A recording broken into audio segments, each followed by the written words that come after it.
Buongiorno, buongiorno a tutti, ben ritrovati con il nostro Focus TG, quel appuntamento che vi accompagna a quest'ora sempre fino a pranzo, insomma più o meno, tanto per dare un'indicazione. Oggi alle 12:30 ci collegheremo con Venezia, con Palazzo Balbi, per un punto della situazione del Presidente del Veneto Luca Zaia, un punto della situazione anche legato al Covid, alla pandemia. Prima, come sempre, i nostri aggiornamenti, le nostre uscite dallo studio per andare con i colleghi a vedere cosa accade nelle nostre città. Insomma, cerchiamo un po' di farvi compagnia come sempre, anche come radio. Vi dico ogni giorno, ogni volta, che potete tranquillamente usarci come radio e poi vi avvicinate quando serve, quando sentite che qualche informazione con le immagini può esservi utile. Sembra un po' un paradosso dire di usare la radio come se fosse radio la televisione, perché ovviamente le immagini fanno la differenza, però mi rendo conto che a quest'ora avete anche altro da fare, quindi vi concedo di seguirci anche solo con l'audio, almeno in qualche momento. Come vi dicevo, insomma, ci sarà poi il punto della situazione del Presidente Zaia sul Covid alle 12:30. A proposito di Covid, ci sono un paio di dichiarazioni interessanti del sottosegretario alla salute Costa, che ha parlato di vaccini, ha parlato di livello da raggiungere con la vaccinazione. Infatti il sottosegretario Andrea Costa ha detto: con il 90% della popolazione vaccinata si può prendere in considerazione l'allentamento del Green Pass, il prolungamento dello stato di emergenza, quindi oltre il 31 dicembre, dipende invece da tanti fattori, compreso il numero dei vaccinati. Quindi queste due informazioni: 90% dei vaccinati per allentare le misure Green Pass e stato di emergenza che al momento è al 31 dicembre, prorogato o no a seconda del numero di vaccinati. Come vi dicevo, insomma, usciamo dallo studio, prima di vedere qualche servizio andiamo subito a Padova e ci colleghiamo in diretta con Valentina Visentin. Grazie Valentina, giornata impegnativa la tua ieri, hai seguito praticamente dall'alba al tramonto, anzi ben oltre il tramonto, la visita di Bolsonaro ad Anguillara, prima a Padova poi, anche se a Padova è entrato nella chiesa del Santo alla chetichella, un po' possiamo dire in incognito, non l'ha visto nessuno. Poi se hai 2 minuti guardiamo insieme il servizio che hai preparato per pranzo, che riassume un po', però prima volevo chiedere da te, insomma, come hai vissuto la giornata di ieri, cioè che giornata è stata campale, con queste notizie che si rincorrevano, un po' che impressione hai avuto tu? Sì, è stata una giornata lunga, più che altro impegnativa, perché i programmi per questioni di sicurezza, i programmi del Presidente Bolsonaro cambiavano in continuazione. La stessa visita ad Anguillara aveva una programmazione diversa che poi è stata cambiata nel corso del tempo. Lo stesso Presidente ha riservato 2 fuori programma del tutto inaspettati, perché prima si è avvicinato alla folla di sostenitori e poi addirittura li ha fatti anche entrare alcuni gruppetti di sostenitori per farsi dei selfie insieme a lui. Quindi, insomma, ma tu che eri con Valentina, scusa se ti interrompo, tu che eri con Simone Merlo, siete stati tutto il giorno, insomma, a inseguire, verrebbe da usare questo termine, Bolsonaro, ma tu che idea ti sei fatta? Cioè, c'era veramente gente divisa a metà tra sostenitori, chi criticava e soprattutto ad Anguillara? Diciamo che era comunque una protesta completamente pacifica, questo lo possiamo sottolineare. Assolutamente sì, lo stesso paese era proprio diviso in due, piccolo il paese, ma la divisione era netta, perché davanti alla chiesa c'erano questi 200 manifestanti contro Bolsonaro, manifestanti che riunivano ANPI, sindacati, movimenti di sinistra, i consiglieri comunali di Anguillara, brasiliani che arrivavano anche da altri paesi, altre città d'Italia. Infatti noi abbiamo sentito ieri una esponente del Partito dei Lavoratori brasiliano che ha contestato e ci ha parlato di politiche spietate, quelle di quelle di Bolsonaro, e invece dall'altro lato in comune, e poi si sono spostati davanti una folla di brasiliani festanti che si rivolgevano al presidente Bolsonaro con appellativi come mito, mito, quindi proprio le due facce del Brasile che si sono riunite ad Anguillara, questo perduto paese della Bassa Padovana. Molto più violento invece, Valentina, quello che è successo in Prato della Mentre Valle. ad Anguillara c'è stato questo sit-in pacifico, la violenza, la tensione in Prato della Valle si percepiva fin dal primo pomeriggio, perché era chiaro l'intento dei manifestanti, che hanno detto: se Bolsonaro arriverà a Padova noi ci prenderemo la piazza. Questo è il segnale che ci ha lasciato intuire che ci sarebbero stati degli scontri che poi sono effettivamente avvenuti intorno alle 4 del pomeriggio, con 2 cariche della polizia, l'uso degli idranti per disperdere poi i manifestanti. Una ragazza, poi lo diremo nel servizio, è stata anche poi fermata e rilasciata, perché di fatto Bolsonaro rappresenta tutto ciò che loro contestano, dalle politiche ambientali alle sue posizioni, insomma, sui diritti civili. Hai un minuto ancora per rimanere con noi. Quale servizio vuoi che guardiamo insieme, secondo te? Gli scontri o la visita del Santo? Guarda, io partirei con la visita al Santo, perché poi è stata la chiusura della sua giornata padovana, e quello che maggiormente, insomma, tutti hanno cercato di contestare. E allora chiedo a Fabio Verini, regia, di lanciare questo servizio.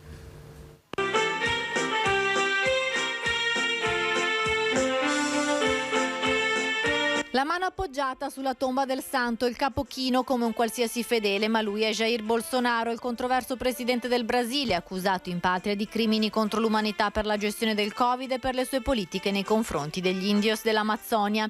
Alla fine il capo di Stato brasiliano è riuscito a visitare Sant'Antonio, una visita privata in tarda serata, quando la basilica era chiusa e senza passare davanti alle telecamere e ai fotografi che sotto la pioggia hanno atteso per ore. L'unico video, quello postato sul profilo Facebook del presidente, che ha chiuso la visita padovana mangiando una pizza in un locale. Ma la giornata di Jair Bolsonaro è iniziata presto, con l'arrivo ad Anguillara, Villa Veneranda Arca del Santo, dove ha ricevuto dal sindaco la cittadinanza onoraria conferita perché il bisnonno Vittorio Bolsonaro era nato proprio nel piccolo paese della Bassa Padovana. Le due piazze del comune divise, davanti alla chiesa 200 contestatori, davanti al municipio ancora imbrattato un gruppetto di sostenitori che poi si è spostato fuori dalla villa per vedere il presidente, che a sorpresa si è avvicinato.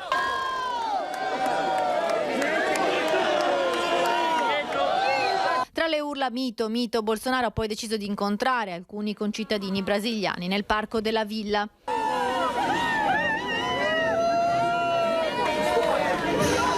Nel tardo pomeriggio la partenza per Padova, gli scontri in Prato della Valle hanno fatto posticipare la visita al Santo in serata. Giornata davvero intensa, Valentina. Comunque l'obiettivo delle forze dell'ordine era quella di impedire ad ogni costo, insomma, che i manifestanti arrivassero al Santo, mi pare di capire.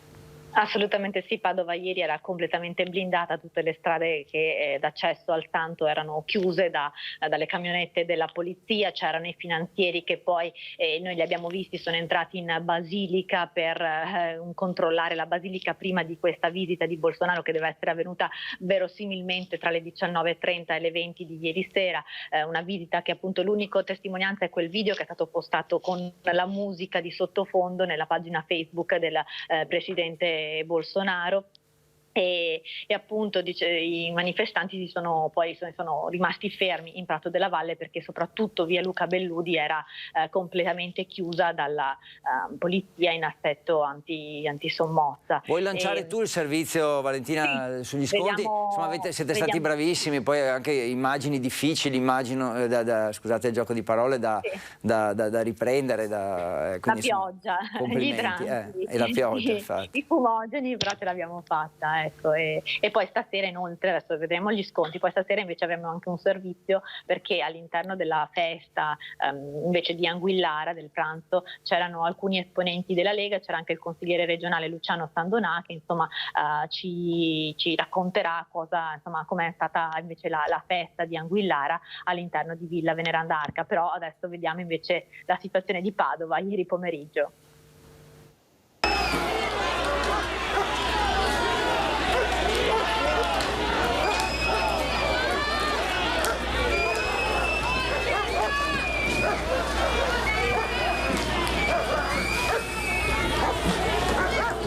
500 manifestanti ci sono tutti i centri sociali del nord-est in Prato della Valle per contestare l'arrivo di Bolsonaro al Santo. Fin dal primo pomeriggio si percepiva alta la tensione. Il presidente del Brasile rappresenta tutto ciò contro cui loro si battono, le sue discusse scelte in tema di ambiente, le politiche di estrema destra, le sue posizioni contro gli omosessuali. Intorno alle 16 manifestanti si compattano cercando di entrare in via Belludi, la strada che porta al Santo. I reparti della polizia partono con la prima carica.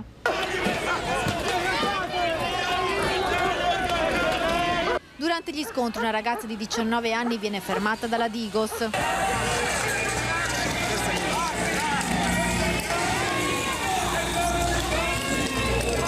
La ragazza con precedenti specifici viene rilasciata poche ore dopo, denunciata per resistenza pubblico ufficiale e travisamento.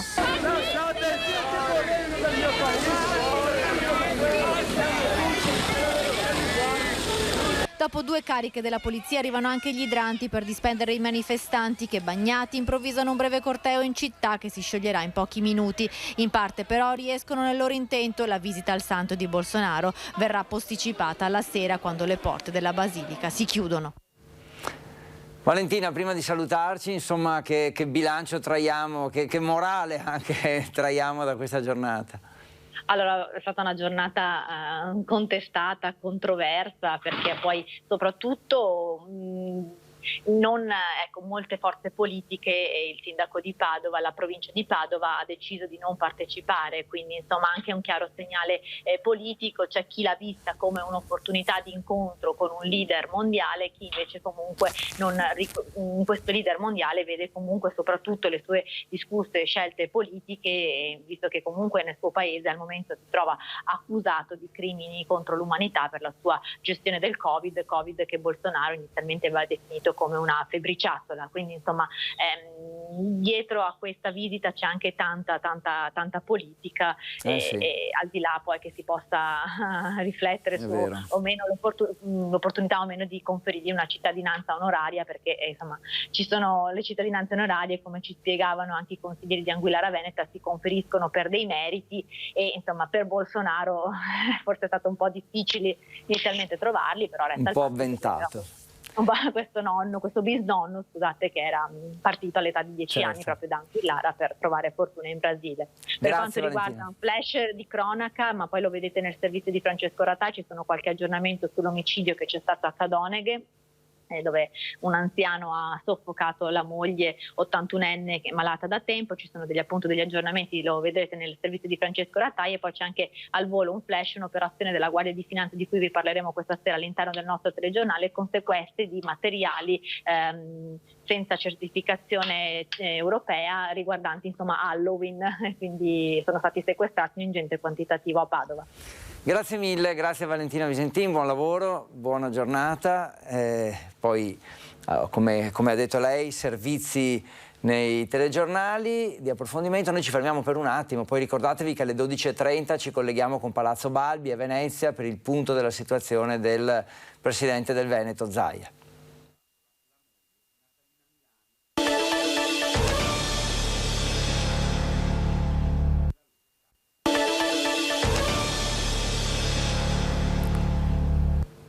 Alle 12:18, martedì 2 novembre, alle 12:30 andiamo a Palazzo Balbi, che è la sede del Consiglio regionale a Venezia, dove incontreremo il Presidente della Regione Luca Zaia per un punto della situazione. All'ordine del giorno intanto c'è il maltempo, dopo la tregua di oggi, domani il tempo dovrebbe peggiorare e di molto nord e poi centro-sud. L'acqua alta fino a venerdì a Venezia, con la possibilità che oggi pomeriggio si accenda tra virgolette il Mose, e poi insomma i dati che dicono che il virus ha ripreso a circolare, anche se l'impatto sui ricoveri è abbastanza modesto. Insistere, si dice, su vaccini e mascherine. A proposito di Covid, di proteste, di Novax, eccetera, eccetera, andiamo subito a Trieste. Abbiamo sentito di una dura presa di posizione del Presidente del Friuli Venezia Giulia, Fedriga. Abbiamo la possibilità, grazie ai colleghi di Tele4, di vedere anche, di ascoltare cosa ha detto esattamente Fedriga. Qui non è in discussione Green Pass, no Green Pass. Qui bisogna dire con chiarezza una cosa: bisogna partecipare alla campagna vaccinale. E rispetto a chi si prende la responsabilità di continuare a diffondere menzogne sui social network o menzogne nelle piazze, dobbiamo dire con chiarezza e con la forza della verità come stanno le cose. E scientificamente oggi l'abbiamo detto. E bisogna smentirle. Quando qualcuno ci dice si è fatto il vaccino e si è contagiato lo stesso, grazie tante, non esiste nessun vaccino della storia della medicina che dà una copertura al 100% del contagio. Allora vogliamo dire che i vaccini dobbiamo eliminarli tutti? Perché c'è qualcuno che probabilmente, preso la laurea da epidemiologo o virologo su Facebook, ci viene a raccontare come funziona la medicina. È una forte riduzione del rischio. È come dire: uno va in macchina senza cintura, muore, va con la cintura, ha avuto un danno lo stesso. Andiamo tutti senza cintura, contromano al buio. E questa è la logica brillante di chi sta manifestando contro i vaccini. In questo momento, mentre stiamo facendo questa conferenza stampa che è in diretta sui social, io ho le offese e le minacce di quegli squadristi da tastiera che non vogliono ascoltare la verità. Io la verità la dico a testa alta e con forza. A difesa della comunità del Friuli Venezia Giulia, a difesa dei cittadini e di quelle imprese che hanno lottato in mezzo alla pandemia e oggi sono aperte grazie anche alla scienza che ci ha dato un nuovo strumento che si chiama vaccino. Quindi è il momento di dire con chiarezza: basta idiozie. La gente non si cura perché qualche pagliaccio va sui social a raccontare menzogne e a far prendere paura ai cittadini. Il vaccino c'è, funziona, ha pochissimi effetti collaterali ed ha un ottimo risultato. Qualcuno che racconta che il Green Pass in realtà servirà per controllare le persone sul fisco. Adesso, chi ci ascolta, i fenomeni che ci ascoltano magari, cioè qualcuno pensa che se qualcuno volesse veramente fare un controllo del genere ha bisogno di fare un Green Pass per i tamponi e il vaccino. E questo anche nel rispetto di tutto quel personale sanitario che ha lottato e continua a lottare dentro la pandemia. Penso di aver dimostrato di essere stato una persona sempre dialogante, aver cercato sempre di portare insieme anche chi aveva dubbi. Però dopo quello che abbiamo visto è arrivato il momento della chiarezza. E il problema non sono solo i contagi in quelle manifestazioni. Il problema sono i messaggi deleteri che partono da quella manifestazione verso le persone, fanno prendere paura e non difendere se stessi e questa comunità. Non è sperimentale, è un'altra menzogna, ce ne sono tantissime. E qua sono tutti quelli che per l'antinfluenzale mi dicono che sono pagato dalle case farmaceutiche. Adesso basta queste stupidaggini, perché qualcuno ci casca.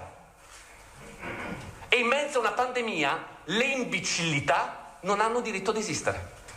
Le idiozie non devono trovare spazio. 12:23, da un governatore, quello del Friuli Venezia Giulia, a quello del Veneto, Luca Zaia, che tra poco incontreremo a Palazzo Balbi. Solo un attimo di pausa.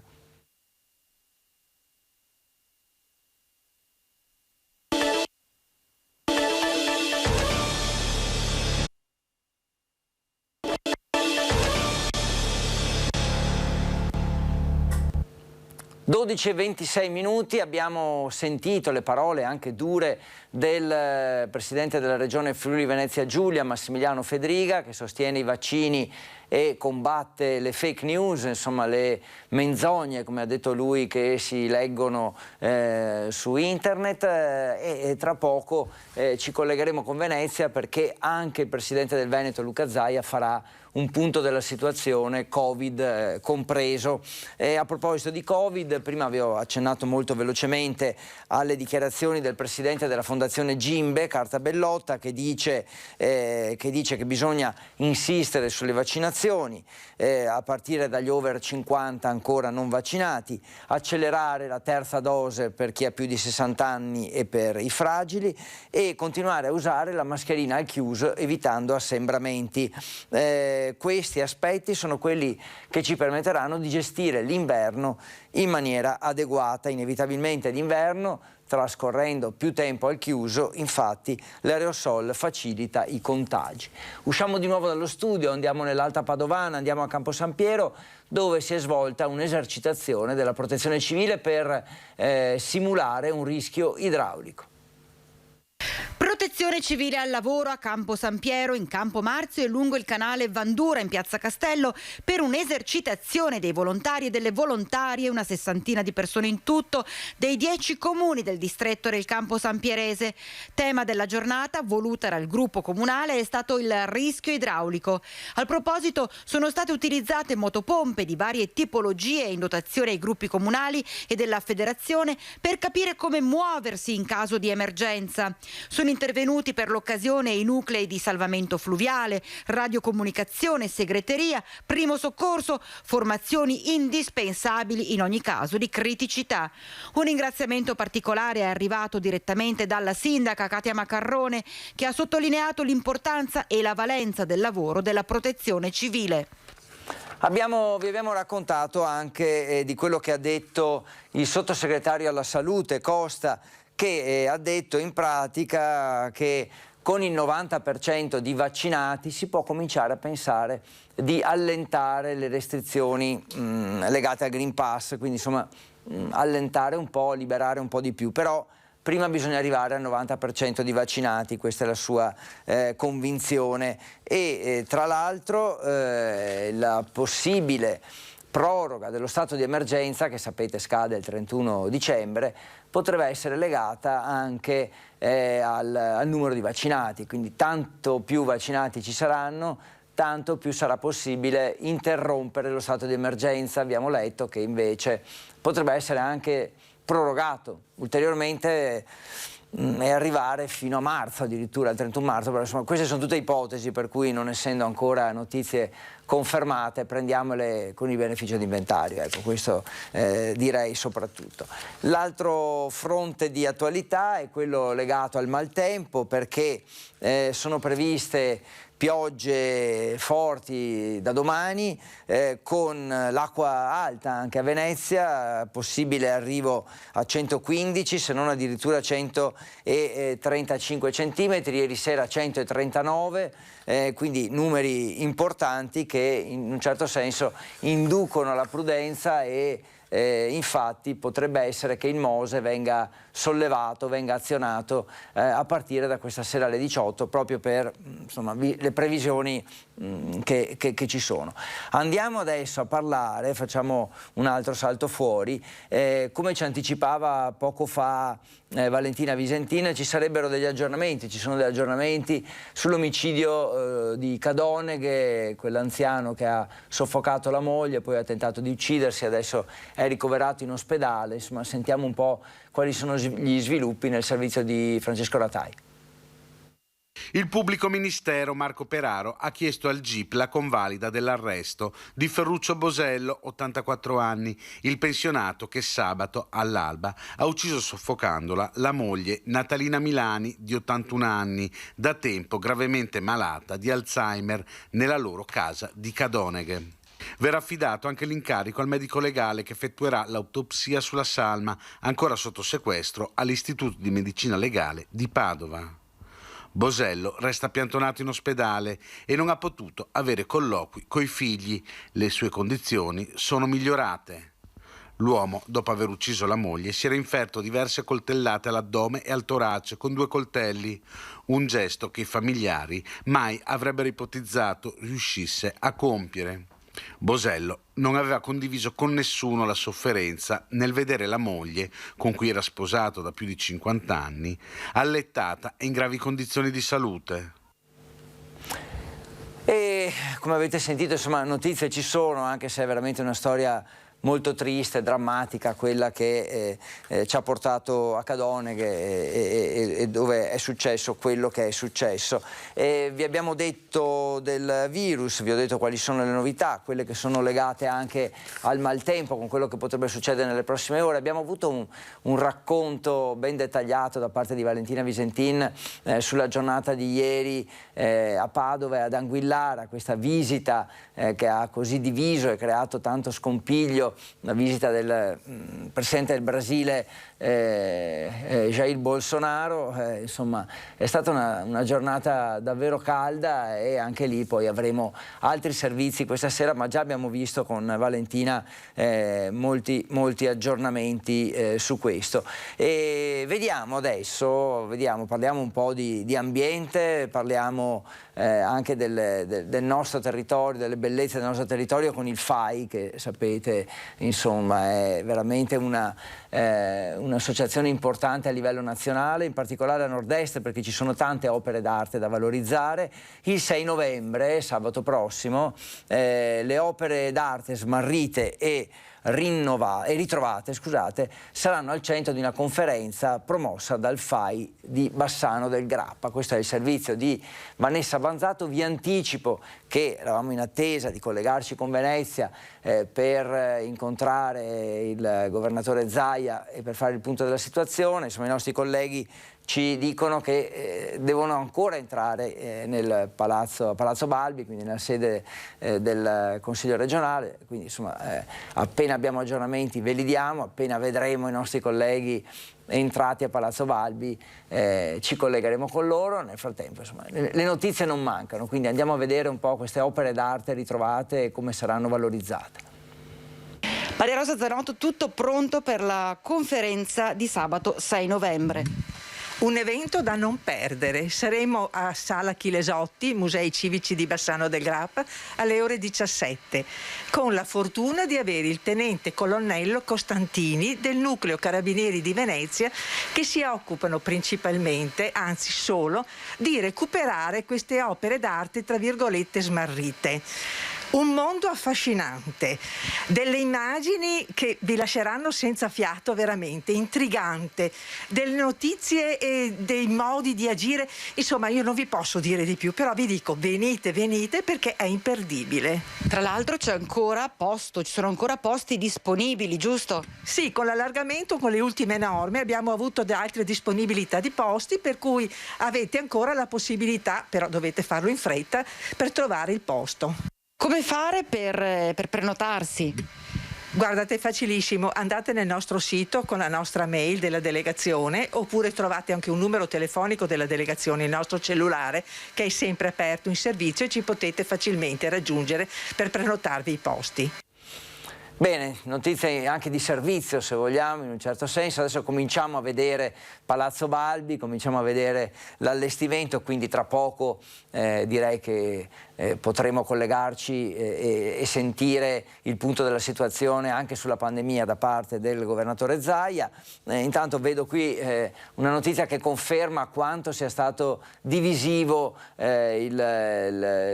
l'appuntamento di ieri con il presidente del Brasile nel Padovano. Abbiamo Arturo Lorenzoni, che è il portavoce dell'opposizione in Consiglio regionale, che commenta e dice: ricorderemo il 1° novembre 2021, cioè appunto ieri, come una giornata grigia sotto ogni punto di vista. È normale che vi siano delle opinioni divergenti nei confronti di uno dei leader più discussi al mondo, tuttavia con ieri è passato il messaggio di uno scontro violento, opera di pochi. La critica è andata oltre e insomma si riferisce, Lorenzoni, ai manifestanti di Prato della Valle caricati dalla polizia con appunto manganelli ma anche idranti, e insomma questo in un certo senso fa passare un messaggio sbagliato. Insomma, condividiamo naturalmente quello che dice Lorenzoni.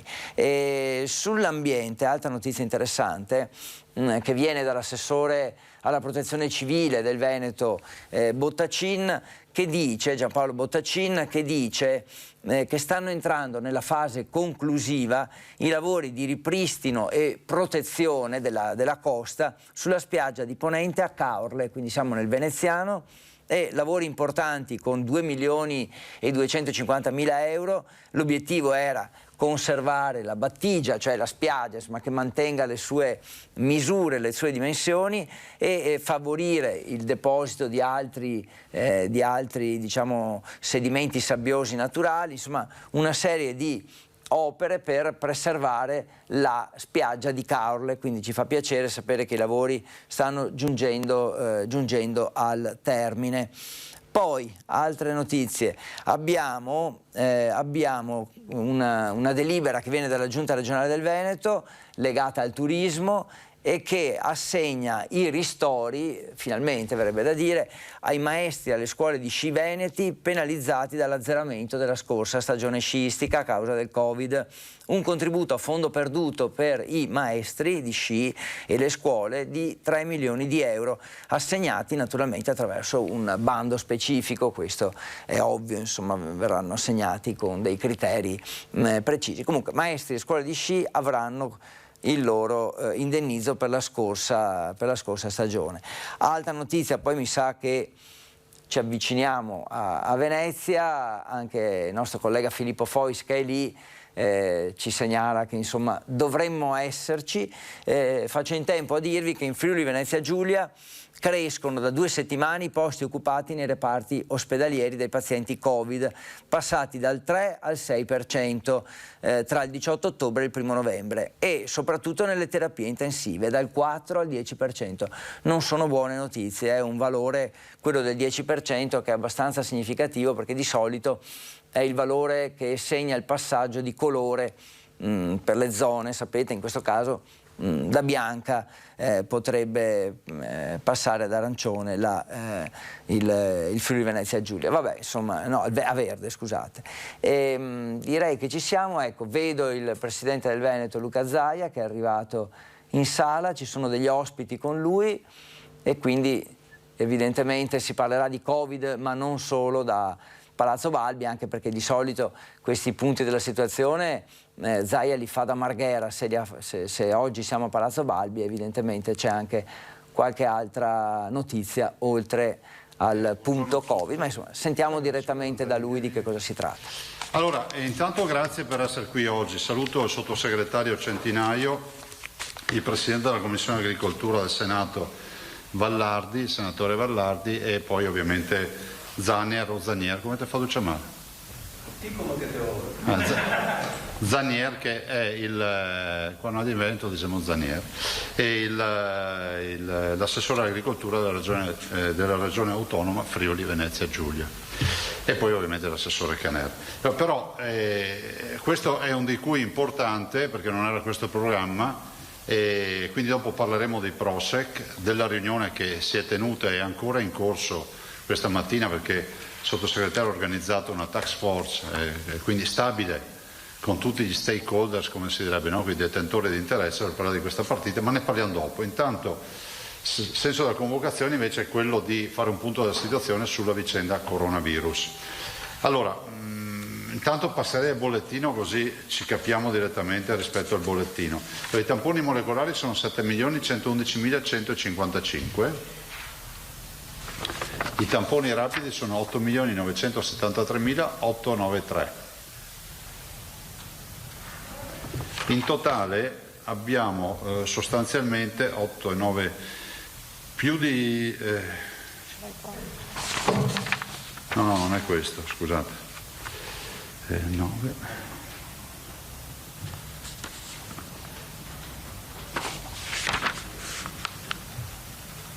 $16 milioni, adesso l'ho fatto a mente, sono circa oltre 16 milioni. Volevo farvi il conto esatto, ma dovevo finire negli sketch. Il numero dei positivi sono 481.158 e quindi questi sono i positivi dal 21 febbraio 2020, quindi positivi che abbiamo ovviamente numerato, accumulato in una ventina di mesi di coronavirus. Il numero dei positivi ad oggi, voi ricordate che noi eravamo arrivati forse a 8.900 in quarantena, oggi sono 11.003, che sono l'effetto ovviamente di tutto quello che è la campagna di screening molto più aggressiva, addirittura triplicando anche i tamponi per molte giornate in virtù del fatto che c'è stato il Green Pass, e questo è il risultato. Quindi abbiamo 11.000 persone isolate. Positivi nelle ultime 24 ore sono 336.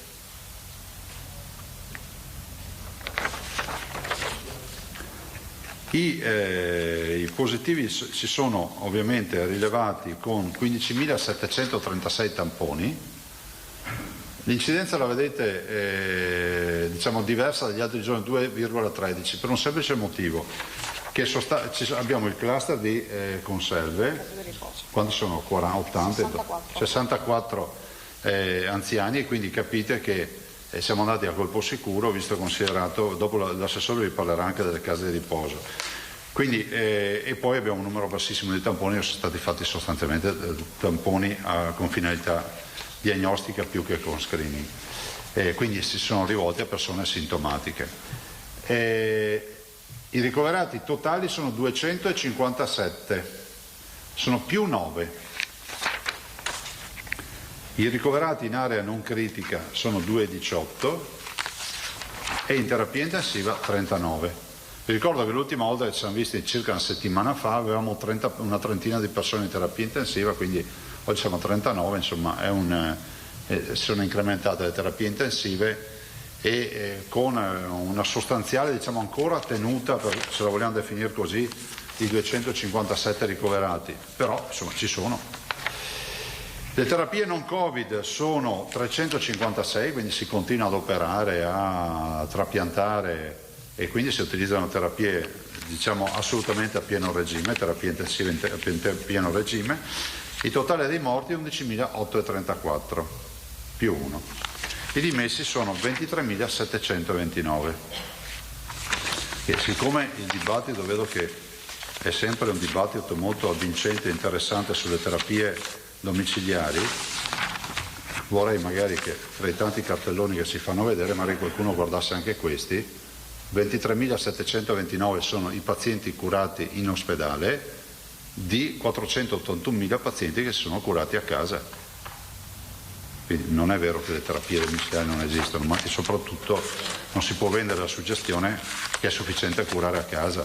Ma lo dico non perché è sottoscritto l'assessore che decidono le cure, anche qui varrebbe la pena di dirlo per l'ennesima volta, probabilmente qualcuno alla fine lo capirà. Cioè vorrei ricordare che le cure domiciliari si fanno in base ai farmaci a disposizione sul mercato. Quindi se tu hai, dico banalmente, la tosse, la terapia che tu puoi fare è utilizzando tutti i farmaci che curano la tosse. Se poi pensi di voler utilizzare farmaci che non curano la tosse, ma che comunque potrebbero avere un effetto anche sulla tosse, ma sono indicate per altre patologie, magari per il prurito, ecco, tu lo puoi utilizzare quel farmaco e lo utilizzi off-label, come si dice. Cioè lo utilizzi informando al paziente che stai utilizzando un farmaco che non è per la tosse, ma potrebbe avere effetti benefici sulla cura della tosse, quindi si usa off-label. All'interno di tutto questo contesto è una scelta del medico. A me spiace che si faccia continuamente passare l'idea che c'è qualcuno che vieta ai medici. Voglio ricordarmi che ne abbiamo 12.000 negli ospedali e 3.500, quanti sono i medici di famiglia? 3.500 più i PLS, altri 500. Quindi 3.500 con i pediatri di libera scelta che utilizzano i farmaci del prontuario, cioè quelli che tu puoi comprare e puoi somministrare in Italia, e i farmaci del prontuario che non sono indicati per quella malattia, cioè il Covid. Se uno usa l'invermectina piuttosto che usa l'idrossiclorochina o altro, sono farmaci che si usano magari off-label, cioè che si possono dare, secondo quanto decide un medico, degli effetti anche sul Covid, ma non sono espressamente per quel tipo di patologia. Tutto qua. Le linee guida ci sono, il Veneto non ha la vigile attesa, ma ciò non toglie che il medico decide lui poi alla fine se fare la vigile attesa o no. Cioè non è che perché c'è scritta una linea guida un medico vede morire il paziente perché c'è scritto che bisogna aspettare 48 ore.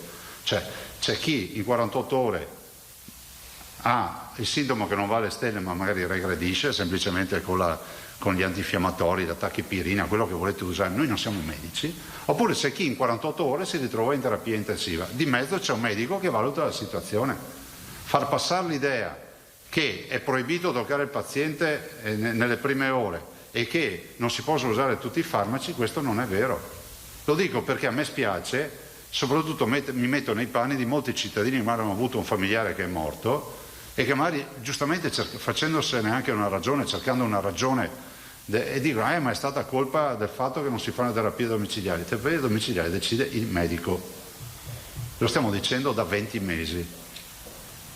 Tutto qua. Mi spiace perché qualcuno pensa addirittura che gli ospedali non servono a nulla. e che quelli che hanno bisogno dell'ospedale siano arrivati in quelle condizioni perché nessuno li cura a casa. Ne abbiamo purtroppo tanti di casi di persone che comunque anche curate bene a casa come si dice, dagli esperti del cura domiciliare, alla fine sono finiti in ospedale. Cioè purtroppo è così. Questa è una patologia che non lascia solo scampo quando ti prende male. Voglio ricordare che il 5-7% dei positivi ha bisogno di cura ospedaliere intensive, ma anche quelli che guariscono, 1 su 2 ha dei postumi che vengono definiti long covid. Io conosco persone che zoppicano per danni neurologici da covid, conosco persone che hanno insufficienza respiratoria, magari ne conoscete quanti vi dicono ho fatto il covid a casa ma non riesco più a fare le scale. Questa è una frase tipica che sentite, senza parlare di encefaliti, di miocarditi, di insufficienza renali. Questo è il mondo covid. Noi non siamo degli esperti, però è giusto che si dicano le cose come stanno. Qual è la situazione? Ma sentite, la situazione è presto detta. Se non utilizziamo la mascherina all'aperto e al chiuso in condizioni di assembramento, aumentiamo la diffusione del contagio. Oggi abbiamo una situazione che è sotto controllo da un punto di vista ospedaliero, semplicemente perché, quindi parlo dei ricoveri, semplicemente perché l'effetto dei vaccini comunque ha un effetto sulla comunità che è un effetto importante. Oggi siamo all'84,5% di veneti che si sono vaccinati o hanno intrapreso il loro percorso vaccinale. Mediamente abbiamo 2.500 nuove vaccinazioni al giorno. Ovviamente stiamo, come vi dicevo l'altra volta, raschiando nel fondo del barile, nel senso che fatto 100 i cittadini di una comunità è illusorio pensare che 100 si vadano a vaccinare, perché comunque ci saranno una quota di coloro che non si possono vaccinare, che ci dimentichiamo sempre che c'è una quota di chi non si può vaccinare e poi c'è una quota di chi non si vuole vaccinare. Non spetta a noi fare valutazioni in un regime nel quale c'è la volontarietà. Io difendo l'accesso volontario ai vaccini, ma sappiamo che nessuna vaccinazione al mondo, per questo parlare di obbligatorietà a me sembra anche, come si può dire, inattuabile. Nessuna vaccinazione al mondo raggiunge il goal del 100% depurato, diciamo, da quelli che non si possono vaccinare.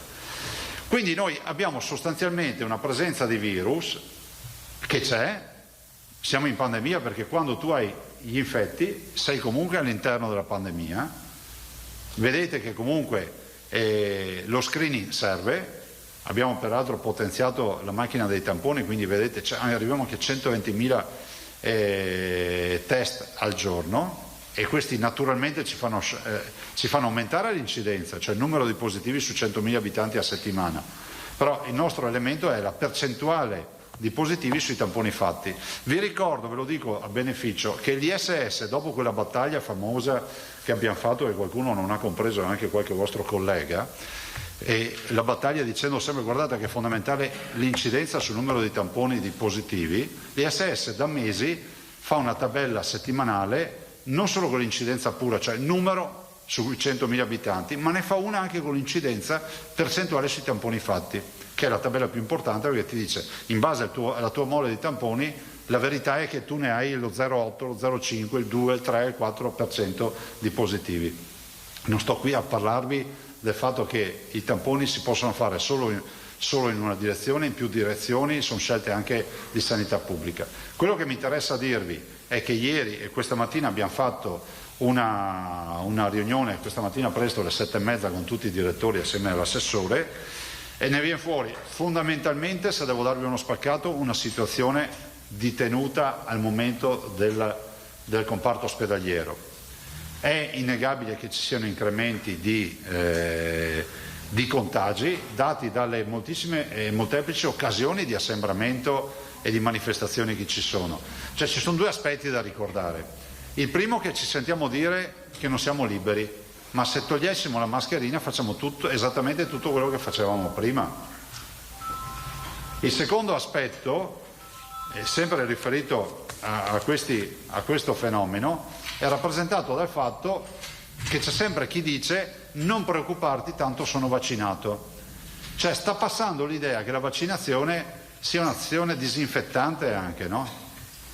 La vaccinazione serve per, come si può dire, attenuare gli effetti della malattia nel momento in cui tu dovessi contagiarti, o meglio ancora evitare il contagio, perché comunque c'è un'azione, come si può dire, di barriera della vaccinazione, non ancora sufficientemente pesata. Su questa partita è fondamentale dirlo, è corretto dirlo, se non ci mettiamo del nostro nella tutela, nell'autotutela e quella di comunità, è inevitabile che pian piano torniamo a vedere diffondersi il contagio, e se viviamo come non ci fosse un domani, domani arriva purtroppo. E anche se magra consolazione, è pur vero che il vaccino un po' ci sta dando una mano, però è pur vero che dobbiamo metterci un po' di impegno. Oggi fra l'altro iniziano le vaccinazioni con l'antinfluenzale e la possibilità di farlo anche in doppio con il Covid, quindi auguro un buon lavoro ai medici di famiglia, fra l'altro, che sono coinvolti da questa partita. Un invito ai cittadini, soprattutto agli over, a chi ha più di 80 anni, più di 70 anni, più di 60 anni, di provvedere, o a chi ritiene di provvedere alla vaccinazione. Chi ancora non l'avesse fatto, sto parlando di quella del Covid, di valutare fino in fondo. Poi è libera, ognuno fa quello che vuole.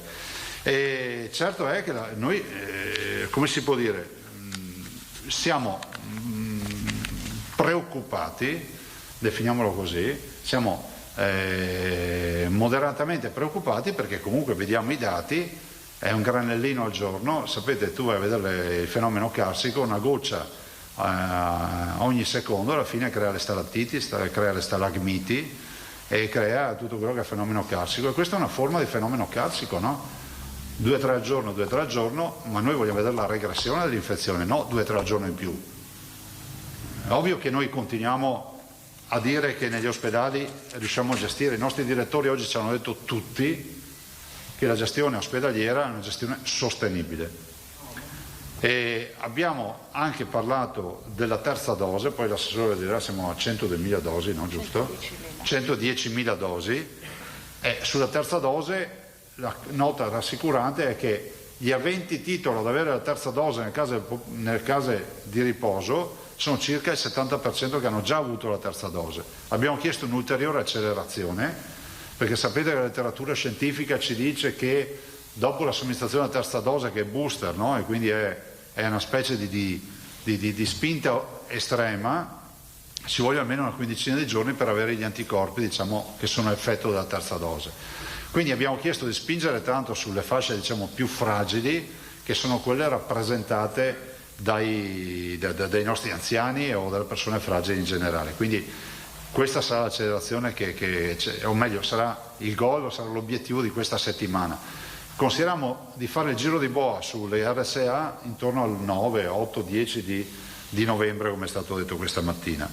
Resto convinto di un fatto, comincia a esserci letteratura scientifica, e c'è qualche articolo scientifico interessante, che un ragionamento a livello nazionale lo si debba fare rispetto al test sierologico, o meglio a verificare, valutando il siero, quindi col prelievo del sangue, verificare la presenza della carica anticorpale che un cittadino ha.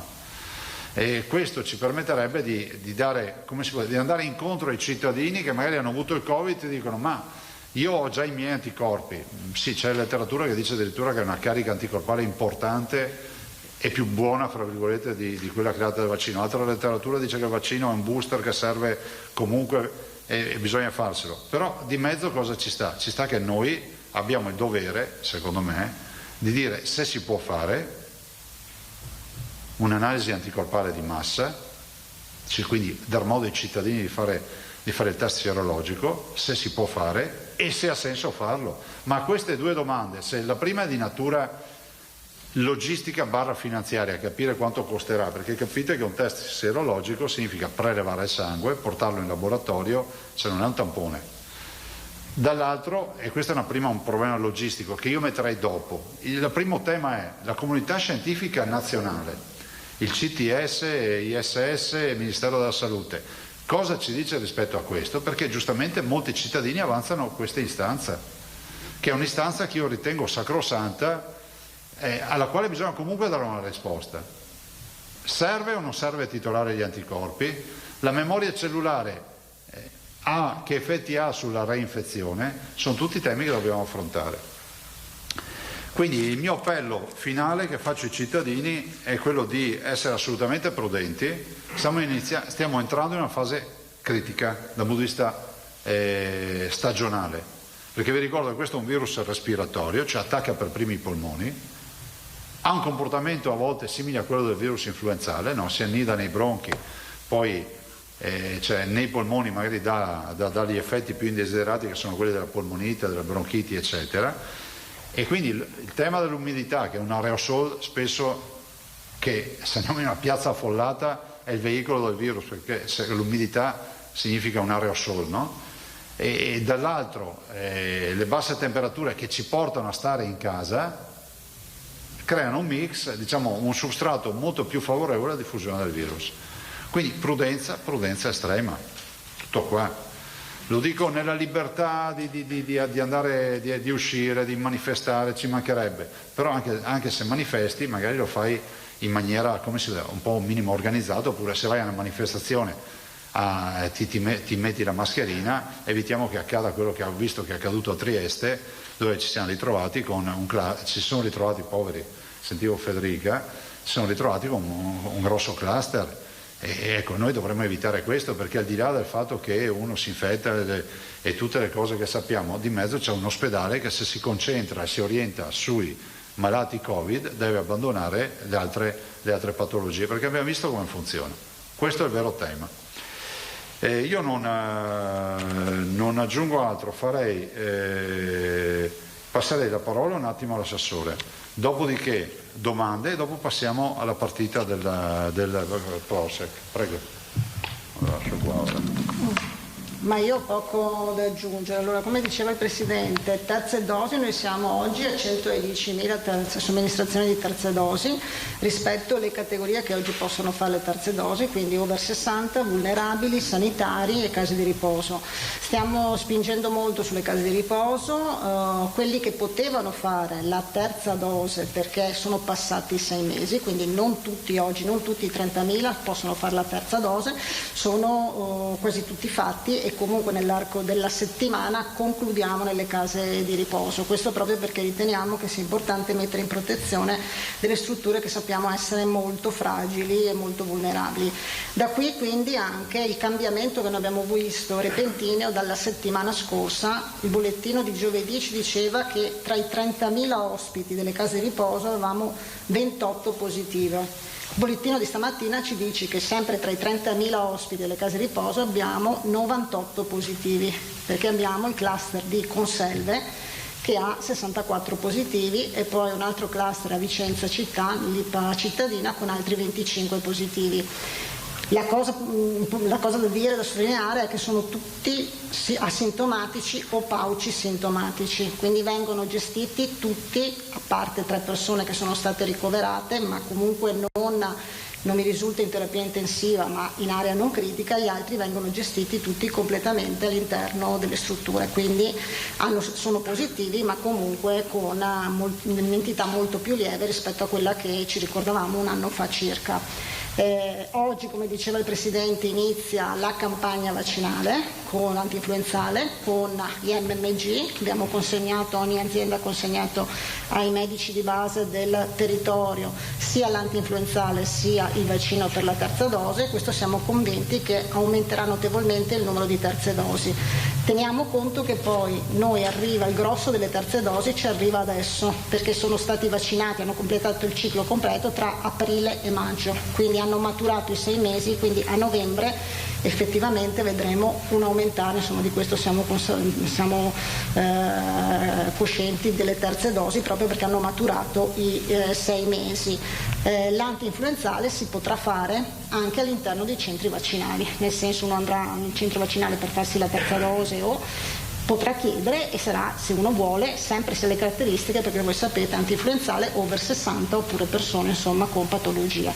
Altra cosa invece, spendo una parola sul discorso antinfluenzale in farmacia, perché sapete che c'è stato l'accordo nazionale, conferenza Stato-Regioni, quindi le farmacie possono fare l'antinfluenzale, la prima volta che succede come le altre vaccinazioni, faranno quelli al libero mercato, nel senso anche altre persone che vogliono vaccinarsi possono andare in farmacia, acquistare l'antinfluenzale e possono farlo direttamente in farmacia. Questa è la grande novità, insomma.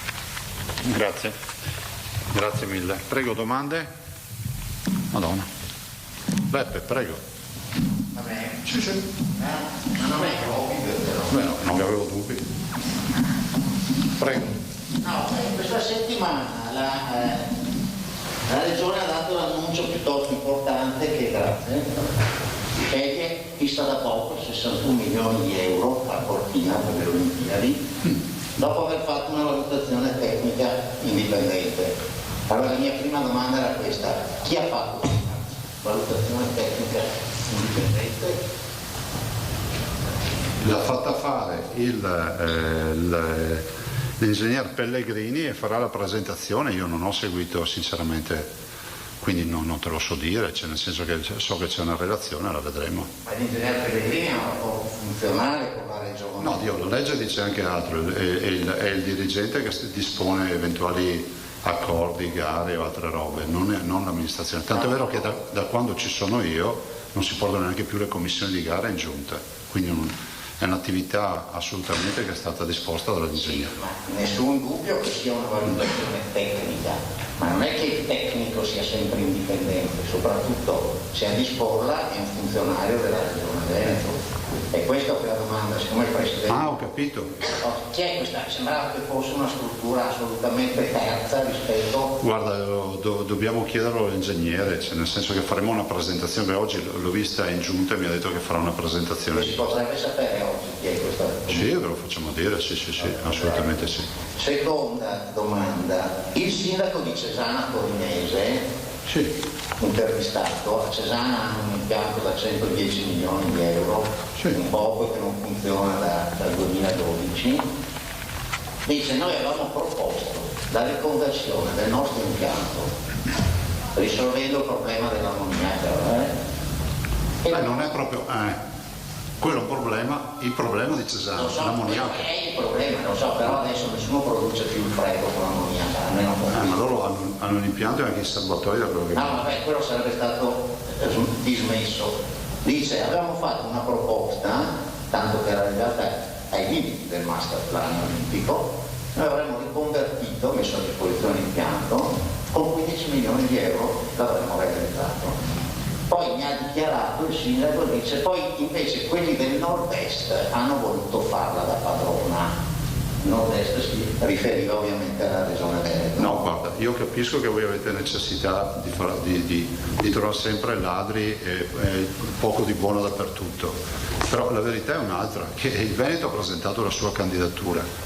Te lo spiego bene così domani so di leggerlo bene.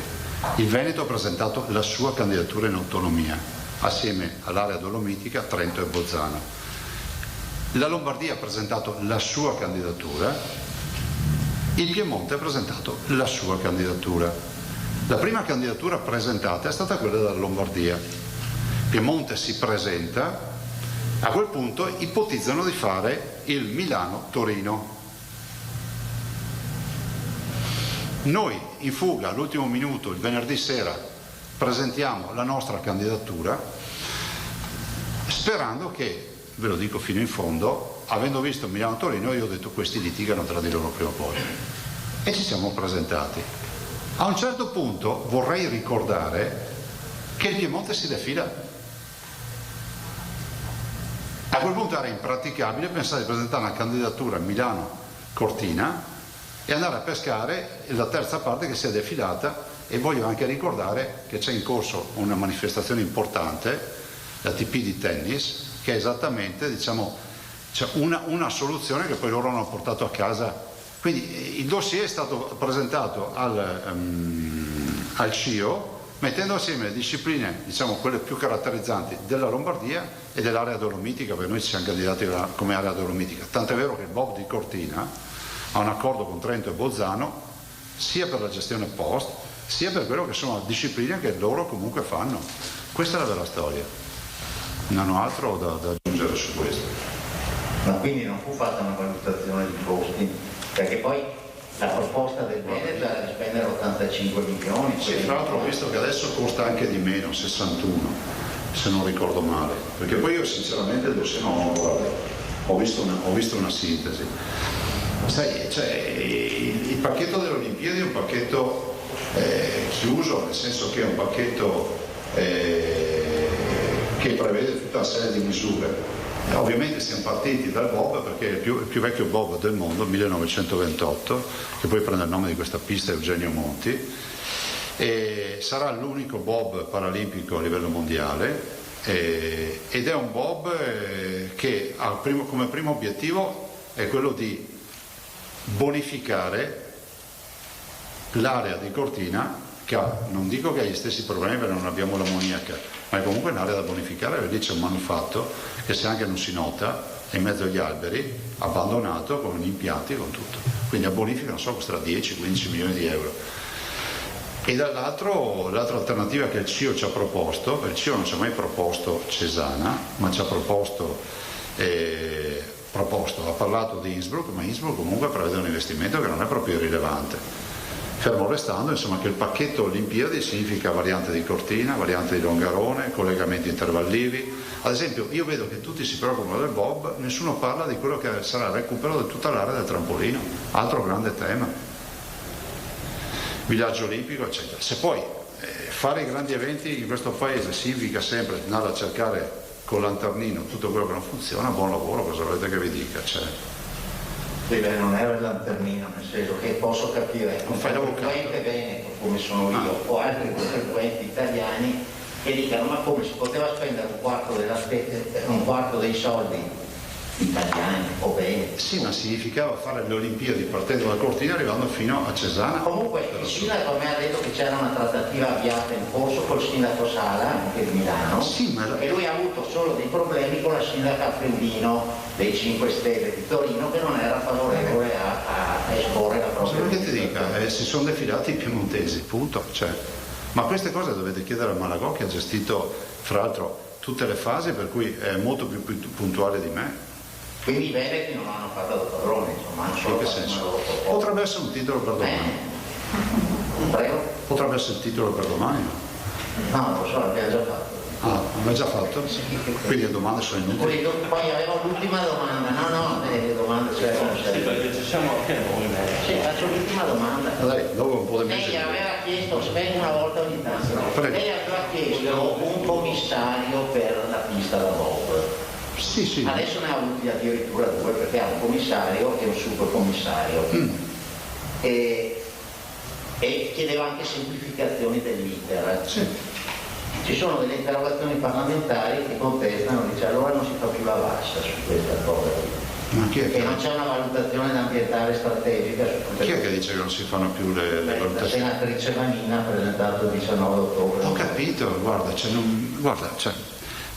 io penso che quando uno scrive, al di là della professionalità che ti viene e vi viene riconosciuta, debba anche pensare che non può crescere questo paese se partiamo sempre dal presupposto che c'è un ladro dall'altra parte.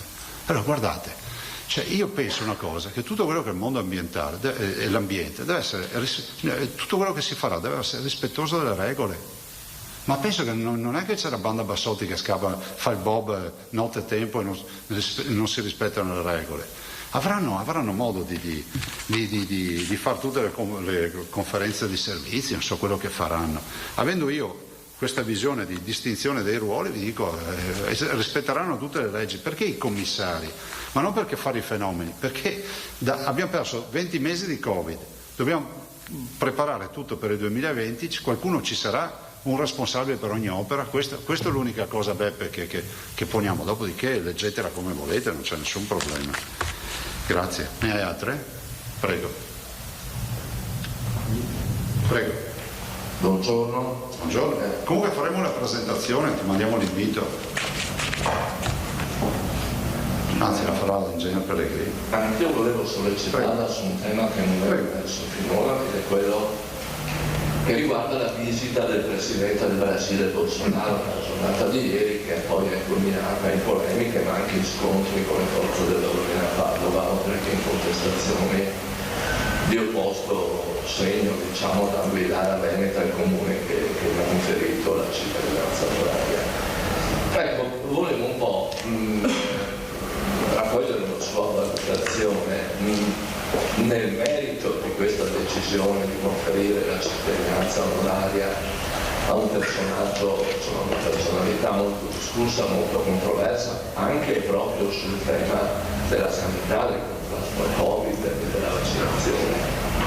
E poi, insomma, se lei in qualche modo è stato coinvolto, era stato coinvolto, aveva ricevuto degli inviti a partecipare a queste manifestazioni. Grazie. Ma guarda, io partirei dalla fine. Il coinvolgimento è stato forse un mese fa che mi è stato detto che c'era questa visita. Io ho detto subito, guarda, che se durante il periodo del ponte probabilmente non ci sarà, appunto. Poi fra l'altro mi si sono cambiati anche i programmi, ma comunque non ci sono andato. Però faccio 2 o 3 considerazioni. La prima, stiamo parlando di una visita di un capo di Stato. Piaccia o non piaccia, è la visita di un capo di Stato. La seconda, ha tutte le connotazioni di una visita privata. Non si sono attivate le reti diplomatiche, qui da noi nessuno dal punto di vista di rete ufficiale e diplomatica ha fatto alcuna, diciamo, richiesta di rappresentanza o di incontri istituzionali. Quindi immagino che il Presidente Bolsonaro abbia deciso di mettersi il maionetto e i jeans e andare a vedere il paese natale dei suoi avi.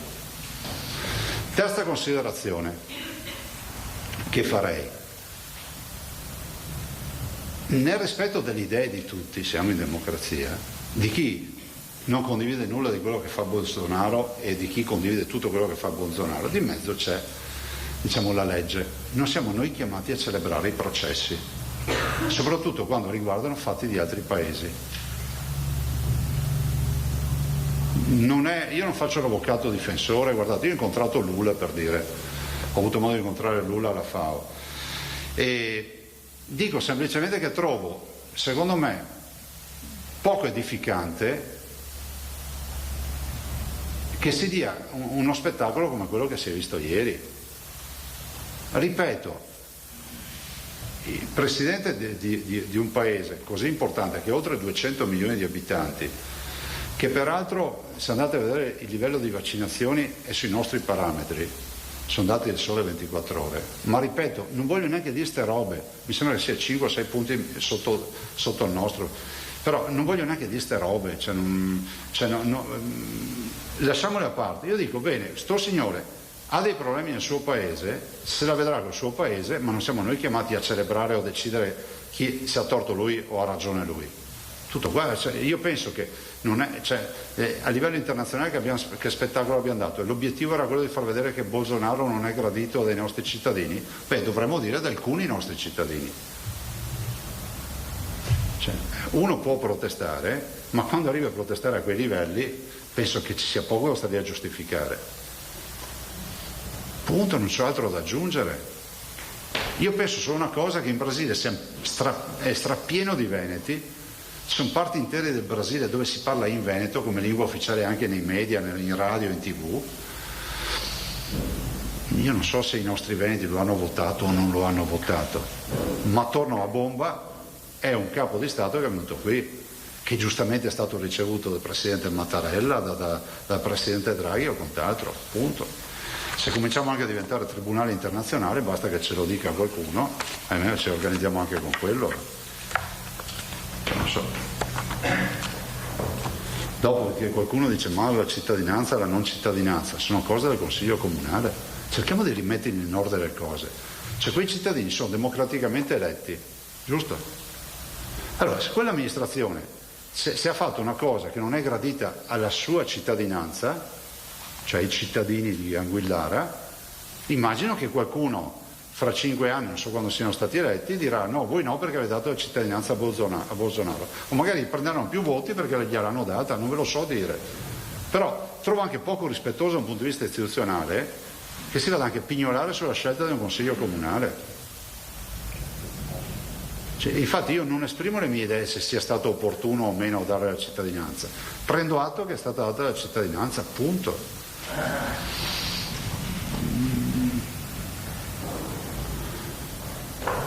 Tutto qua. Scusa? Avete fretta? Dovete andare? Adesso facciamo subito. Altro? O facciamo, volete, a che ora ce l'hai all'aereo? Treno? No, ma facciamo subito, poi rispondo dopo, così liberiamo anche i nostri ospiti. Scusatemi. Prosec, venite, prego. Allora, chiamo il sottosegretario Centinaio, saluto ovviamente il presidente della Commissione Vallardi, Zanier, che ho già salutato prima e lo pronuncio diversamente, e Caner. Questa mattina si è tenuta un'importantissima riunione di questa task force, poi passo la parola al sottosegretario Centinaio, la partita del Prosec. È una partita per noi cruciale, non solo perché, come ho detto questa mattina in apertura della riunione, stiamo parlando della denominazione più grande al mondo, il Prosecco, fa 700 milioni di bottiglie. Stiamo parlando di una denominazione che ha avuto nel 2009 la riserva del nome. Che cos'è sta diavoleria? È esattamente una pratica europea che permette a una produzione di fregiarsi in maniera esclusiva del suo nome. Prima del 2009 chiunque poteva imbottigliare del Prosecco e chiamarlo Prosecco. Oggi non si può più fare, anzi dal 2009 non si può più fare. Siamo il quarto esportatore mondiale, 2 miliardi e 300 milioni di euro.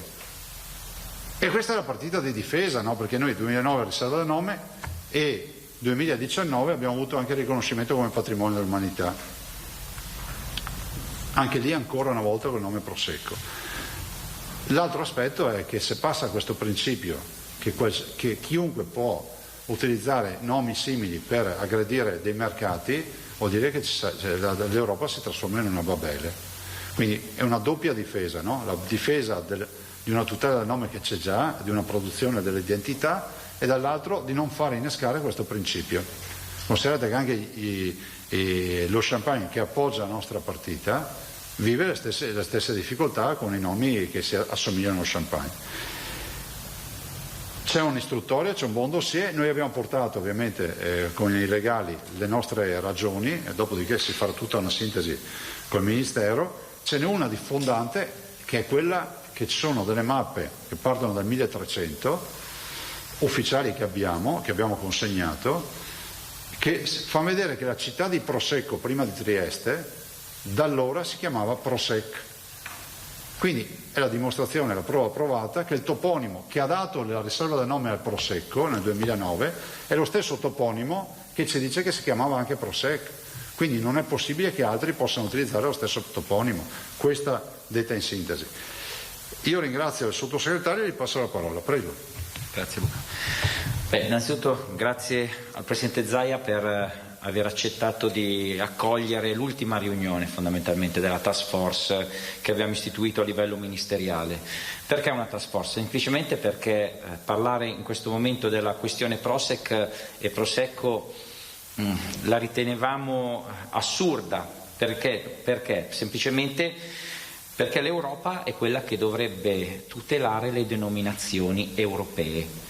E quindi l'Italia, che ha 838 tra DOP, IGP, eccetera, quindi denominazioni, in questo momento è il paese che ne ha più di tutte. E nel momento in cui l'Europa accetta di iniziare un percorso anche giudiziale, Luca, penso, sulla questione Prosec, non rende merito al lavoro che viene fatto dai nostri territori, soprattutto dal nostro paese.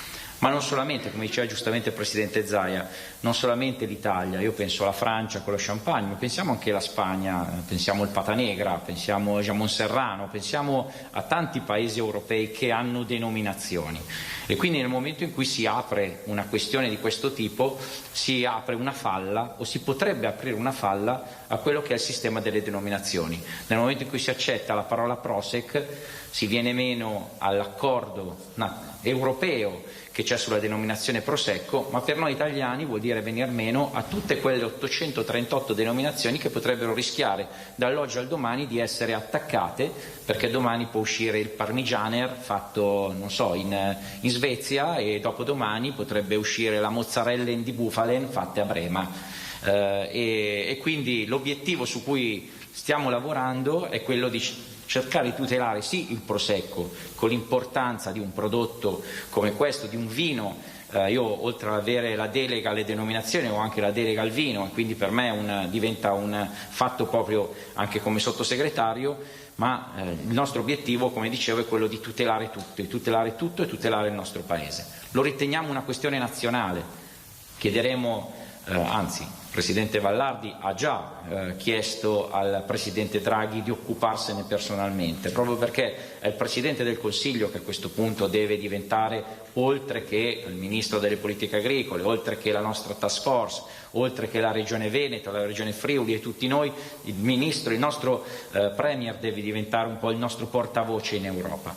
E quindi il lavoro che stiamo facendo, come dicevo, è quello di aver creato una task force ad hoc, un gruppo di lavoro, mi piace più utilizzare la parola italiana, un gruppo di lavoro, visto che faccio il sottosegretario del Made in Italy, continuo a utilizzare parole nostrane. Un gruppo di lavoro fatto da tecnici dei ministeri, fatto da tecnici delle regioni, fatti da tecnici dei consorzi, e quindi andremo a dare una doppia lettura, una lettura storica che è appunto tutto quanto ha indicato il Presidente Zaia, e poi una parte più che altro giuridica, burocratica, dove andremo a smontare, cercheremo di smontare appunto tutte le indicazioni che sono state indicate appunto dalla Croazia.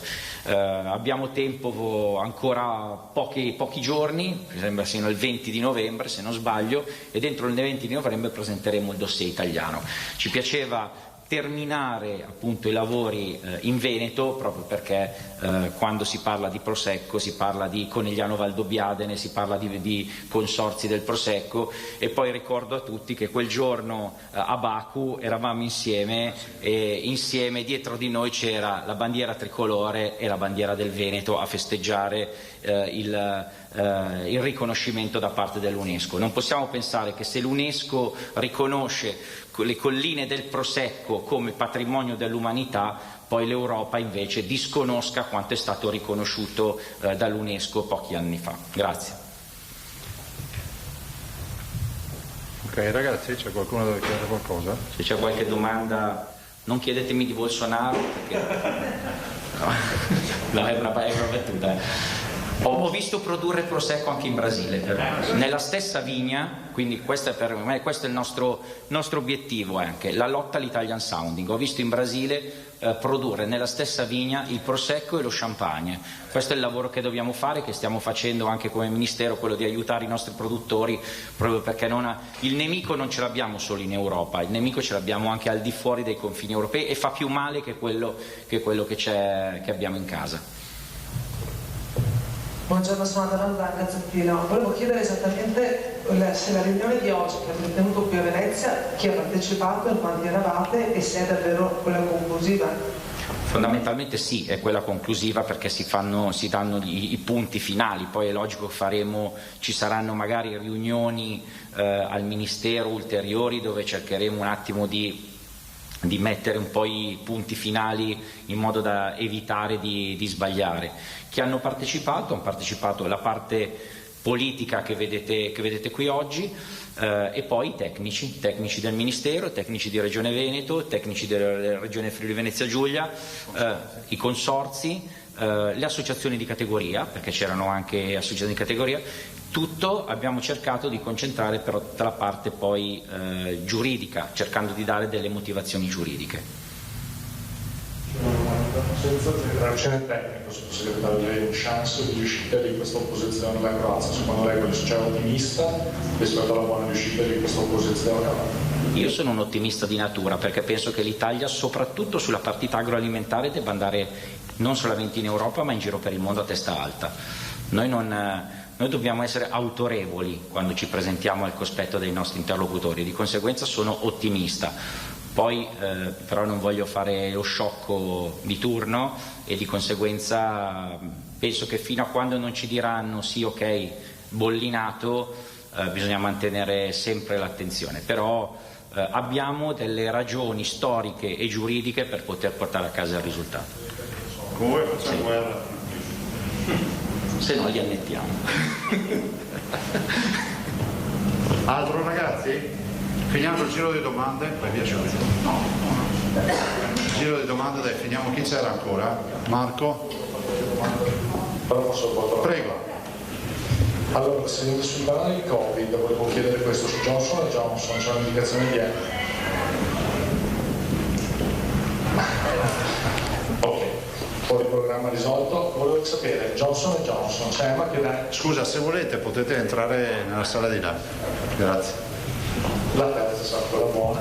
Su Johnson & Johnson io l'ho sentita da dove? Ok, Johnson & Johnson, EMA dice che bisogna procedere con la seconda dose. Volevo sapere, anche magari con l'aiuto dell'assessore, non so quanti sono i vaccinati in Veneto Johnson & Johnson e se ci sono dei limiti per procedere con questa seconda.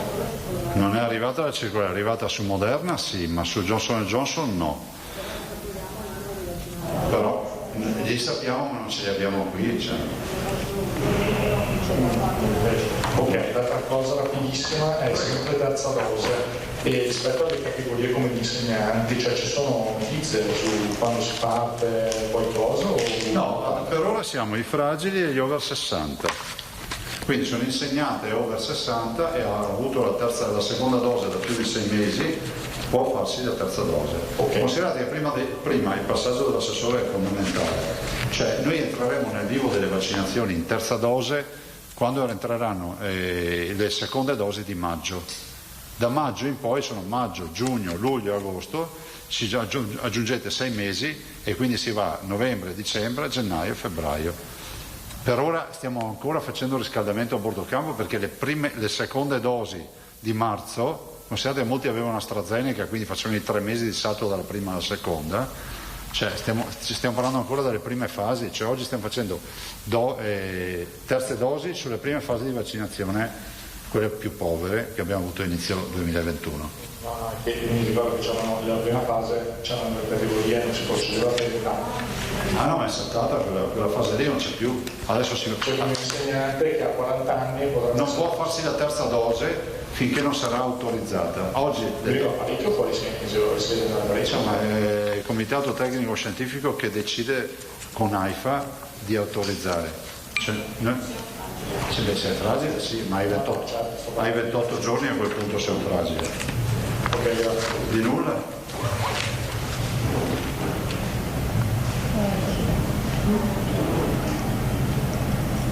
Scusate un attimo solo. No, sto vedendo se avevo la risposta ma non ce l'ho. Sì, c'è il magazzino. Prego. Prego. Due domande al filo. Da chi le fai? 34. Prego. Allora, la prima è se secondo lei a livello nazionale c'è un po' di confusione sulla terza dose. Mi sembra di aver letto qualche sua dichiarazione in cui dice come Regione Veneto siamo pronti, però Speranza ci dica cosa dobbiamo fare. Sì, io pongo una questione che è una questione penso anche di civiltà, no? Che il fatto che molti cittadini si pongono il problema di capire se hanno anticorpi a sufficienza che possono evitare la somministrazione della terza dose oppure no. Allora, tu non eri arrivata prima, ne avevo parlato, ci sono due risposte alle quali bisogna dare, due domande alle quali bisogna rispondere. La prima, ha senso dal punto di vista scientifico misurare la risposta anticorpale prima di scegliere se vaccinarsi o no? Questo ce lo deve dire il comitato tecnico scientifico.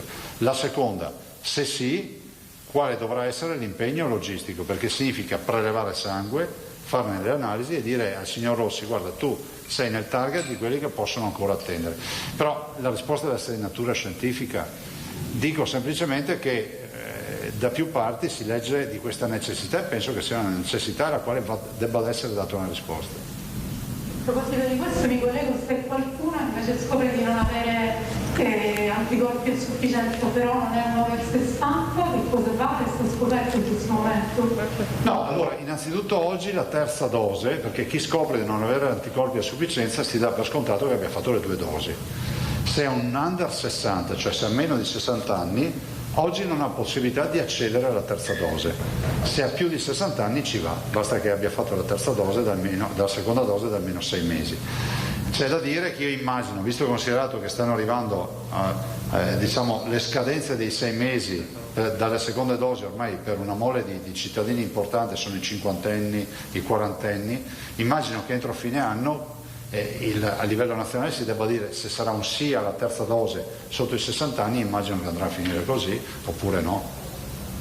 Perché stamattina a proposito dei test di cui parlava l'AIFA, forse tanti esperti dicono che forse con il vaccino non sia più così utile fare il test. No, non so questo, so che quando tu fai il test per misurare i tuoi anticorpi neutralizzanti ti esce un referto in cui c'è scritto inferiore a non va bene, superiore a perfetto, non mi ricordo l'unità di misura. A questo punto c'è da capire che tu abbia fatto il vaccino o non l'abbia fatto, c'è da capire se c'hai gli anticorpi neutralizzanti oppure no. Poi è anche probabile che AIFA abbia detto un'altra cosa, che c'è chi si fa il vaccino e non ha risposta anticorpale, perché vi ricordo che quando si dice che un vaccino funziona al 90%, ci dice che su 100 persone 10 per 10 è acqua fresca, cioè questo lo dobbiamo ovviamente mettere in cantiere. Prego. 76.000 allora sono quelli che sono scritti qua, 76.000 ne abbiamo fatte e 26.000 in magazzino. Sì. Sì.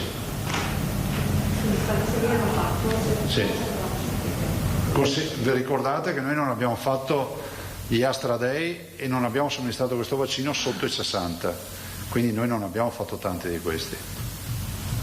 Perché quando facevano in alcune regioni il Johnson & Johnson andava anche per i ragazzi.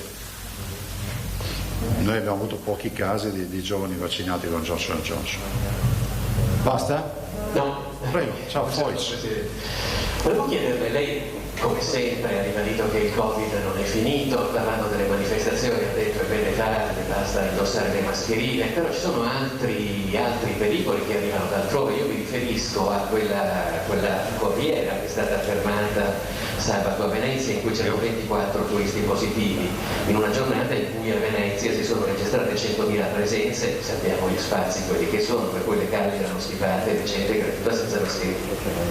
Ma sì, ne abbiamo parlato anche questa mattina, stiamo parlando dei greci, no? È uno dei grandi temi, nel senso che fra l'altro quella corriera ha fatto un bel po' di giri in giro per l'Europa. Noi li abbiamo intercettati, questa è la dimostrazione che fra l'altro c'è il sistema di vigilanza ha funzionato e sono stati tutti ospitati, sono ospitati in strutture diciamo protette fra virgolette, no? Nel senso che strutture dedicate quelle che comunemente si definiscono Covid hotel, no? E quindi stiamo aspettando la loro negativizzazione, questo è quello che stiamo facendo. Ovvio è che è un mondo sempre più permeabile, dove la socialità ha ripreso a livelli pre-Covid, perché tale è inevitabile che se non c'è protezione ci sia la trasmissione del virus. Considerate che in un pullman può essere semplicemente un pullman che fra l'altro viaggia per ore con un gruppo, con una popolazione, come si direbbe,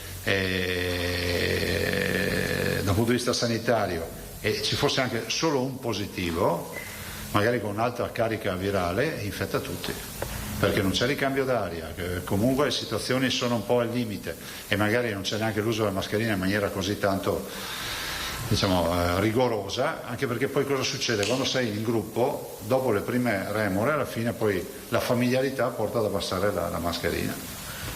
Vi ricordo sempre che i nostri medici si infettano in percentuale di meno rispetto alla popolazione che non lavora nelle corsie con i malati di Covid. Parliamo anche sul fatto che naturalmente l'emergenza è stata gestita in maniera straordinariamente efficace dall'azienda sanitaria, però resta il fatto che queste persone si sono sottoposte al tampone perché c'erano 2 asintomatici, altrimenti sarebbero mescolate con le 100.000 persone che giravano per le galli di Venezia. Io un'altra cosa che volevo chiedere invece sulla conferenza stampa che ha tenuto il presidente del Friuli Venezia Giulia Federica, che è stato molto severo anche per i termini che ha utilizzato nei confronti di certe prese di posizione, mi riferisco ai Green Pass e ai Novax. Allora, io non ho seguito direttamente la conferenza stampa, l'ho sentito ieri sera. Presidente Federica, la preoccupazione di un amministratore che si è trovato da un lato quello che è accaduto, no? delle manifestazioni, cioè, che sono assolutamente tollerabili finché non si passa il limite, dall'altro di ritrovarsi, e questa è la grande preoccupazione, un cluster. E in una dimensione sanitaria come quella di Trieste, ritrovarsi un cluster di un centinaio di persone significa che se ti arrivano un sacco di sintomatici mandi il sistema. Poi forse lascia un po' l'amaro in bocca, perché se tu dici vuoi manifestare, vacci con la mascherina, ma vedo che spesso c'è una sovrapposizione nella manifestazione di quelli che a marzo-aprile 2020 erano no mask, poi diventano Novax o no qualcos'altro. Quindi in alcuni casi sono gli stessi che si lamentavano perché non volevano utilizzare la mascherina, perché poi c'è anche questa presa di posizione, diciamo, ideologica contro la mascherina. Io rispetto le idee di tutti, ma il dato di fatto è che lui si ritrova adesso un cluster con un centinaio di persone, che non è proprio simpatica sta roba. È d'accordo sul fatto che abbia vietato le manifestazioni fino al 31 dicembre? Penso che l'abbia vietato il sindaco di Piazza, perché è un'ordinanza comunale. Ma sai, queste sono considerazioni e valutazioni che fa un amministratore che ha il polso della situazione della sua città. Cioè io non ho una dimensione di quante ce ne fossero di queste manifestazioni, di dove le facessero. Ho visto come voi l'immagine che magari voi da Tele 4 avete diffuso, ma non nulla di più, insomma. Quindi rientra come la cittadinanza onoraria nelle prerogative di un amministratore. Sempre su Trieste, Presidente, c'è una mobilitazione in atto che riguarda appunto la città, ma non solo, nel senso che anche a Milano si stanno invece muovendo i commercianti, e cioè quelli che sono favorevoli al vaccino e che non ne possono più dei cortei, dei Novax e dei Green Pass. Lei firmerebbe appelli di questo genere? Ma io, allora, premesso che io non ho mai firmato nessun appello in vita mia, no? E lo faccio per evitare proprio che ogni volta ci sia un appello da firmare, ho risolto il problema alla base, ma li comprendo fino in fondo, perché ho visto anche delle interviste di alcune commercianti di Milano, dicono il 14° sabato che abbasso le serrande. Allora io dico, la manifestazione pacifica e rispettosa delle libertà altrui deve essere sempre gradita. La manifestazione che obbliga a abbassare le serrande, peggio ancora, io ho sentito delle interviste di alcuni che dicono è più importante la nostra manifestazione che questi che devono lavorare, oppure hanno preso troppi soldi dai ristori, cioè questo non è più. Allora io penso che la loro libertà inizi dove inizia quella degli altri e viceversa. Questa è la vera sfida. Dopodiché non mi addentro sui toni che si sentono in queste manifestazioni, perché poi sono toni spesso che non portano alla pacificazione, ma portano a un conflitto sociale, cioè magari solo verbale, io spero, ma non andiamo da nessuna parte con questo sistema. Ci vuole, come vi ho sempre detto, un'azione pacificatrice. Cioè, se una persona non vuol farsi il vaccino è giusto rispettare la sua idea, anche se non la condividi, ma non può da lì partire tutto un alibi e tutto un castello di ipotesi per giustificare un'azione, perché ad oggi non è obbligatorio il vaccino, voglio ricordare. Presidente, c'è una cosa io velocemente. Prego. Grazie. Una precisazione sull'appello che ha lanciato all'inizio quando parlavo di prudenza estrema. Stiamo entrando, dice, in fase critica. Modello matematico che avete... No, non abbiamo modelli matematici, ma ne abbiamo uno on the road che funziona molto di più. Se aumenti, guardate, una settimana fa avevamo 30 persone in terapia intensiva, oggi ne abbiamo 40. Cioè vuol dire che avevamo fatto un 30% in più in terapia intensiva. Se una settimana fa ne avevamo 300, oggi ne avremo 400. Avremmo mandato il sistema in tilt, perché già a 300 si è tirato. Quindi se questa diventa una crescita esponenziale e che si conferma nel tempo, diventa pericoloso. Per i cittadini, io capisco la libertà, tutti amiamo la libertà, però facciamolo con una protezione.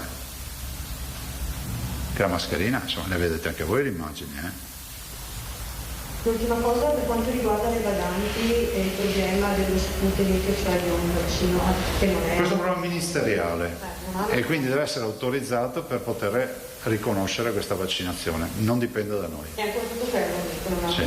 Grazie. Altro ragazzi? Buon lavoro, grazie.